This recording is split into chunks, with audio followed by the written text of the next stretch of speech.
Hi, welcome to Supper with Stella. Today we're going to be making some Southwestern breakfast enchiladas. So Southwestern because our egg mixture, they're breakfast, so they're filled with eggs, is going to be an onion and pepper and garlic, throwing some garlic in too, onion, pepper, and garlic mix. And I've bought some shaved beef from the grocery store. And this is, like what's pictured on the package is a Philly cheesesteak. So it's a really thin shred of beef, raw beef. It's raw, it's not like from the deli section. But it is something that you would use to make like a Philly cheesesteak with. So it's just been shaved really thin. And when I was younger, I always thought that a Denver omelet had like thin shaved steak in it. Turns out a Denver omelet actually has ham in it. So I couldn't call these Denver enchiladas, which was my first choice. So I'm going with Southwestern because we're gonna have a lot of Southwestern flavors. We'll be making a bechamel sauce to go on top of our breakfast enchiladas. It's gonna have a little salsa verde in it. I'm going to, when everything is baked up and done, I'm going to top these with some salsa and cream cheese and cheddar cheese. So it's gonna have a lot of, flavors that I kind of traditionally associate with the Southwest, but in a nice, tasty, egg-based breakfast enchilada. So first thing I'm doing is just chopping up an onion, and I've got a pan here over medium-high heat.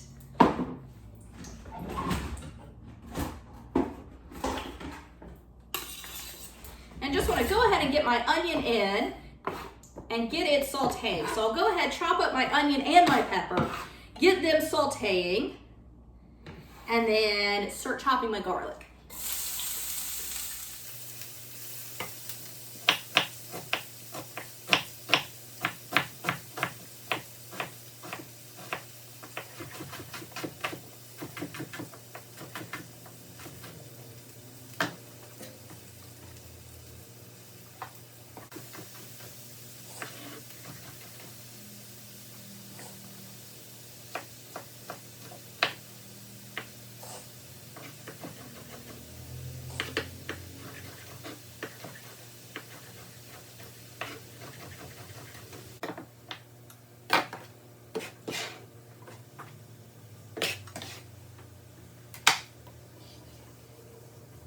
Okay, so I've got garlic, onion, green pepper. I'm gonna put a little cilantro, not a ton, just a little cilantro in, and then I'm gonna scoot all the vegetables to the side and get my beef browning in the center. And salt and pepper, I added salt and pepper as well.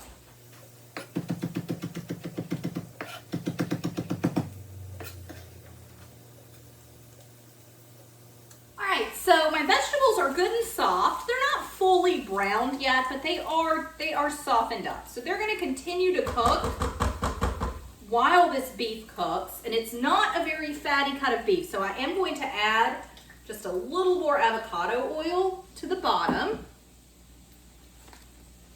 and then get this in here.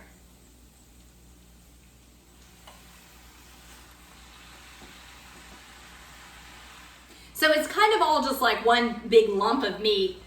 It's thin sliced, but they're all kind of stuck together. So I am just flipping it around some to kind of break things up a little. I'm gonna do a little more salt. Forgot to salt it before I threw it in. I'm just gonna turn this up and let this cook. And as it starts to cook, I'll just flip it around some more, continue to break it up. I'm trying to get some browning on it while also getting it broken up.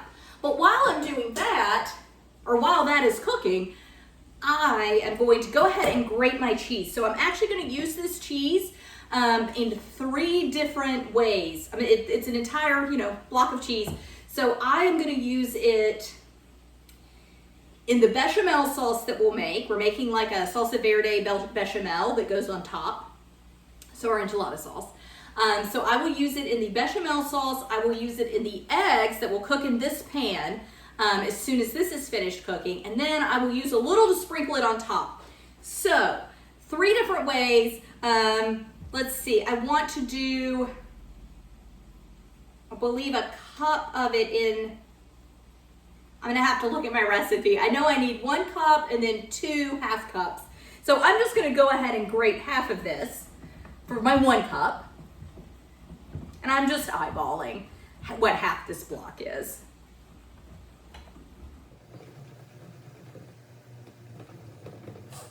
So I'm gonna let that continue cooking for just a little longer. It is about cooked through.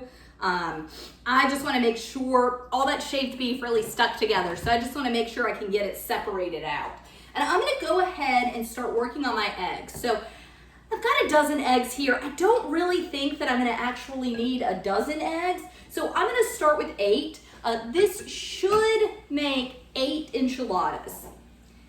We'll see. I don't know for certain. It's really hard to guesstimate with that. But it should make 8 enchiladas. And so we will fill them up with our beef mixture and our egg mixture, give them each a little bit, just a little bit of cheese, roll them up, get them in the dish, and then top them with the Mornay sauce. I'm not certain how many I'm gonna need, so I'm gonna kind of see how far 8 takes me, and then I might add more to it if I need to. So let me go ahead and, like I said, this is a dozen, so I'm just gonna set 4 of these aside. But this mixture has made a little more than I anticipated. It's definitely a fuller pan than I'd envisioned. So I don't think I'm gonna need more than 1 egg per enchiladas. But you know, like I said, we'll just see.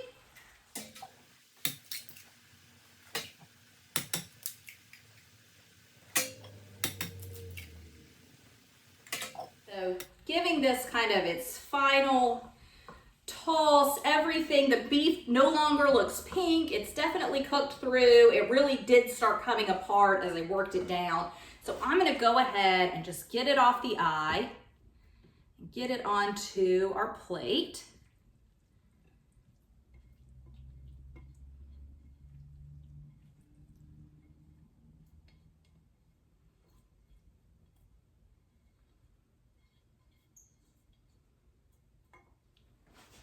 And I'm just gonna use the same pan. No need to switch pans.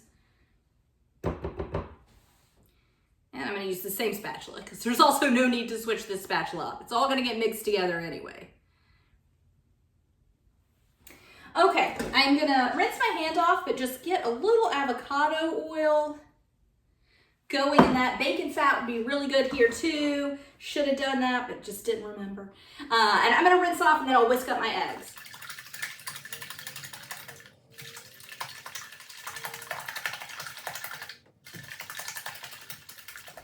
Okay, so a good whisk. I want to do some salt and pepper. I'm going to do just a touch of cayenne, just to add a little heat, not a lot. I'm a wimp.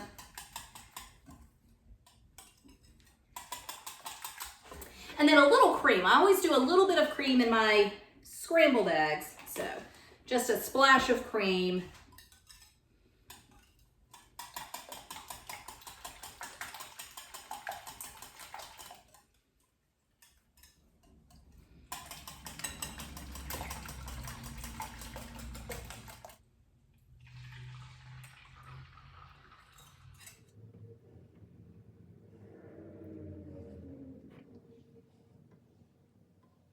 So my eggs are almost done. I'm gonna give them a few more flips.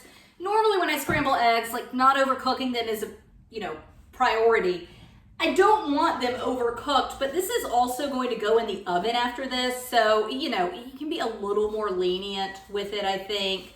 And I'm actually,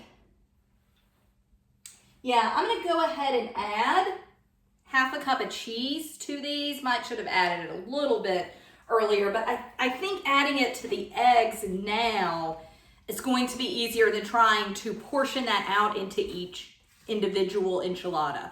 Because not only will I forget in a few of them, because we portion these out kind of assembly line style, but just easier to go ahead and get it in here. There we go. That mixed in pretty well.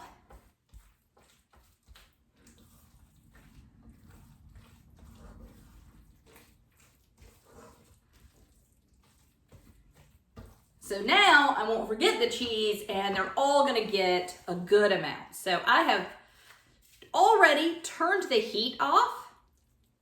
I'm actually gonna turn the heat back on so that we can make our Mornay sauce. But first I wanna get this pan soaking in some water so that in the eventual hope I can actually get it cleaned off. We'll see. So for our Mornay sauce, I'm gonna get 2 tablespoons of butter. Go ahead and get them melting, and we will get some flour added to that. Let's start building out my enchiladas. So I've got this is 1/3 of a cup measure. Just kind of trying to eyeball it. I'm gonna do 1/3 cup of both beef and eggs in each enchilada, and then get it into my casserole dish. But I hear that butter sizzling, so I'm gonna go ahead and get flour. And I did 2 tablespoons of butter, so I wanna do 2 tablespoons of flour. I'm just gonna kind of eyeball it though. Off camera, but I just can't see it up there. So I'm whisking it in. I want this to get, so this is a roux, and I want it to get a blonde color, which will really just mean that my flour is cooking through. So get it to a nice blonde color, and then I'm gonna add 2 cups of milk to it. Let that cook for a minute until it starts to kind of smell nutty. So I'm gonna go, I have way more beef than eggs, so I'll probably do like a mounded one of these.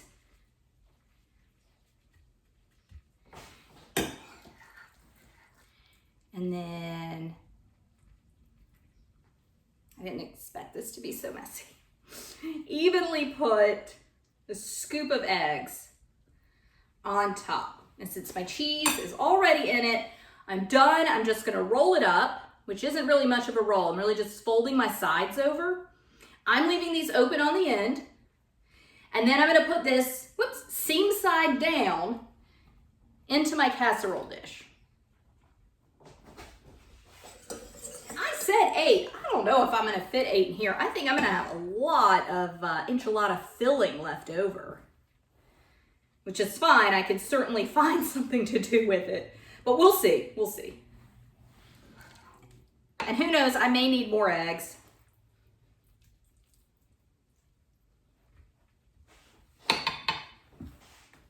So I'm gonna add about half my milk.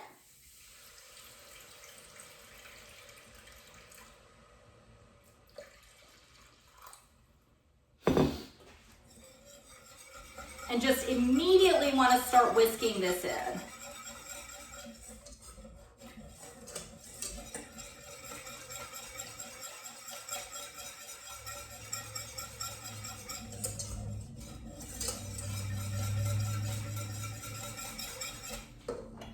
And I'll go ahead and get in a little salt and pepper. If I wait till the end, I often forget.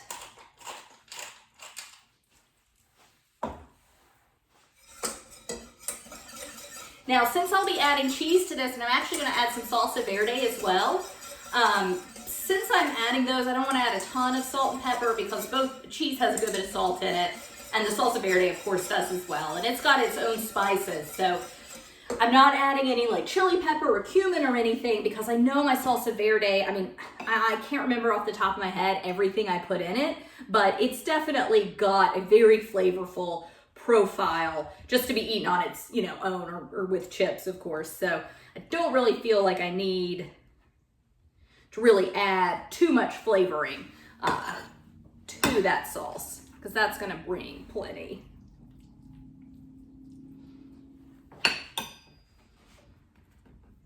So I am just gonna keep rolling these up and whisking my sauce, and I'll meet you back here in a few. All right, so I got all my enchiladas rolled up, and I only got 6.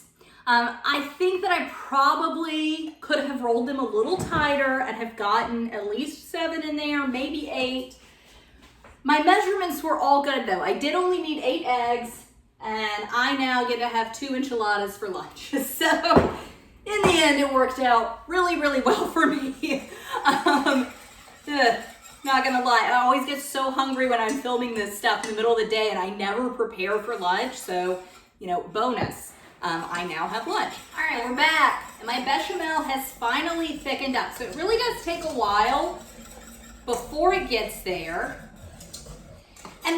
you want is just when you run, this is not going to even show up, so I'm not going to bring you in. I can tell this is way too faint to show up, but when you run your utensil through it, in this case my whisk, you want to see a little trail left behind it where it just takes a moment for the sauce to kind of come back together, but you get a little line that comes through it.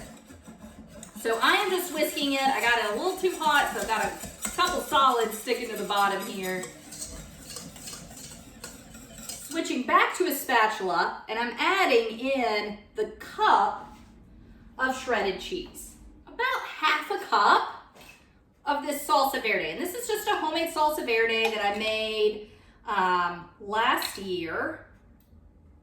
I'd say that's about half a cup. Just eyeballing it. It doesn't have to be absolutely exact. Just get that stirred in.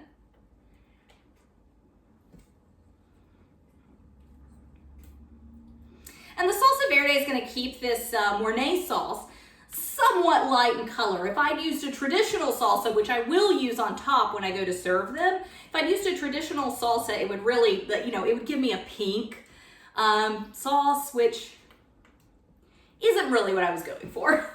I am just going to pour, and I've got my little dish back here, my lunch dish.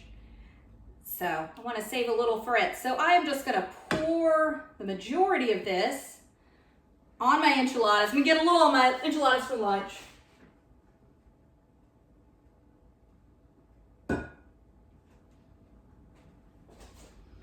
I'll get the rest over here.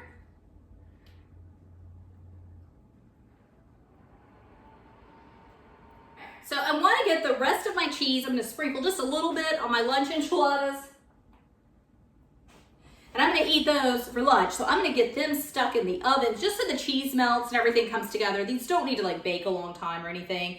These are going to be for dinner either tonight or tomorrow night, honestly.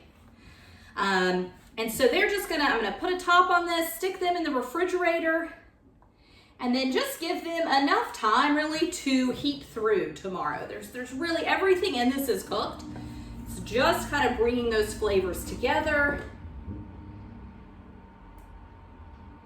Nice. So those are going to have some cheese on them. And then when I serve these up, I'm going to snip some scallions, maybe some cilantro over the top of them, probably have some avocado, and I've got some homemade salsa I'm going to serve with them as well. But that is a picture of them, and those are my Southwestern breakfast enchiladas. Thanks so much for joining me. Bye.